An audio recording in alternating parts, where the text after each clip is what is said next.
Hey fam. So I don't know how many of us go through life afraid, but I, for one, if you've seen me, if we've talked in person, if you've engaged with me as a friend or a colleague or an acquaintance or whichever, you'll tell that a lot of times I look terrified. I am afraid of like so many things. I'm afraid of like when it's social gatherings, I'm afraid of like walking around and talking to people. If I have to like walk across the room, even when I do what I do, each time I'm exposed in a space that leaves me exposed to other people, I am terrified to walk across a room or to just get up and speak. I've noticed when I go to like parties or something, I'm terrified to get up and dance, even when the song is really nice. I'm afraid of asking for money. I am afraid of like speaking up and saying, hey, this is uncomfortable for me. Like I know I speak for so many of us that live through fear. Fear of the unknown, fear of not knowing what tomorrow holds for you, fear of just being yourself because you're trying to, morph and fit into a certain society type or something. Like I know fear goes all around. Fear of taking risks, fear of growing, fear of letting things that don't best serve you, fear of change, fear of like a lot of us are terrified about life. And I just wanted to come on here and say, lately, there's one thing that's been motivating me to face my fear, and you won't believe what it is. It's death. I've been thinking about it that way, and it's given me a whole 360 mind shift of like, hey, I'm gonna die, and no one is gonna care that I stood up at this party and danced myself silly or embarrassed myself that way. And I want to tell you the same today. I want you to think about death each time you are terrified.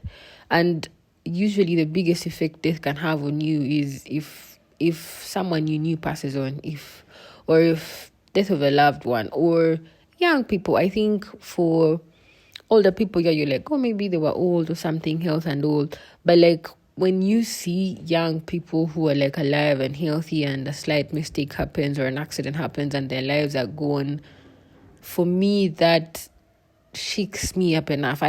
This past year has seen a lot of remarkable people pass on. If you've been following me on TikTok, you've seen me do videos around these people and how I don't think there's anything as humbling in this life as death. Not heartbreaks, not loss, not regret, not pain. All these other things are painful, but death is a whole other level of my God, like it completely throws you off balance. And I am so sorry for people who have lost their loved ones this year, but I can't exactly say that I've experienced death like with a close family member, and I thank God for that. But with public figures, people that I knew, the closest was Sad Schultz. May his soul rest in peace.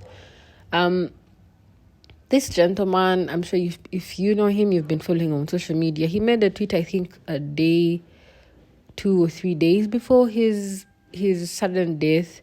And guys, to think that a day or two later he was gone, and at that moment everyone was just thinking of how great of a person he was. And honestly, no one was thinking about all the awkward things he did, or if he ever had to face his fear of swimming, or in my case, I'm terrified of the water. I'm terrified of like, you get like all these tiny things that we go through life terrified about. Each time I want to do any of those things, I think I'm like, what's the worst case scenario here? Is if I am dead, and hey, look at me, I'm alive and healthy, so why not go ahead and try it? So I don't know how this sends you, what thought process it gives you, but for me, I've been thinking about with that whole attitude of like, oh, why are people going to think, oh my God, isn't this embarrassing? And then I'm like, nigga, I'm gonna die one day, and none of these people are gonna think about all these awkward things that, oh, this chick did XYZ, oh, this chick didn't do XYZ. That whole, and a lot of times fear is coming from, what are people going to think? What are people going to think if I'm an adult and I'm just learning how to ride a bicycle? Or what are people going to think that I'm a grown-ass woman who doesn't know how to swim? Or what are people going to think that, oh, I'm trying to record my episodes and they're going to get 3 listens? What are people going to think, excuse me, when I post my picture and you won't get, like, all these other things, tiny things you're terrified for, either as a creative or in your workplace. Or what are people going to think if I'm not qualified and I apply for this job? Honey, you will die. We will not remember any of that stuff. We will not. Least we'll remember is, oh, Bambi was a nice person. Oh, Bambi used to dress up nicely. That is all. And you're over here living in a shell, shaped by, oh my God, what are people gonna think? Oh my God, I'm afraid my parents are gonna judge. It's your life. Like, oh my God, I'm terrified. My religion doesn't allow. Oh my God, I'm terrified. What if I fail? Worst case scenario is if you are dead. But if you fail, that's best case scenario, because then you have a place to improve from.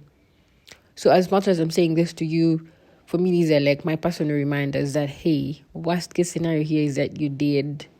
But best case scenario is you are here. It's a new day. You have an opportunity to face your fears, especially about things that ignite you. So I don't know what direction this sends you, but I hope it sends you that to each time you feel afraid to do something you're passionate about or something you want to do, either with your health or with your money or with your job or with your relationships, everything else, worst case scenario is death. That is what you should tell yourself. If you're at a conference and you want to get the mic and speak up and share your opinion, but then you're like, oh my God, I don't look so great. If you want to start podcasting and like, oh my God, my voice is not great. If you want to start doing vlogs on TikTok, like, oh my God, my face doesn't look pretty. Yo.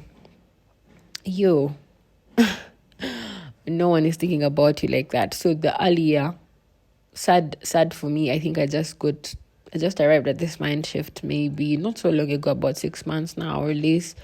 But yeah, I've been thinking constantly about it, and I'm like, if I die today, people won't remember that I was on this podcast sharing these episodes, or I was on TikTok saying all these things. Maybe they will, maybe they'll, but all the other embarrassing things. No one remember that I had 2 likes on this episode, that I sat here and recorded and edited.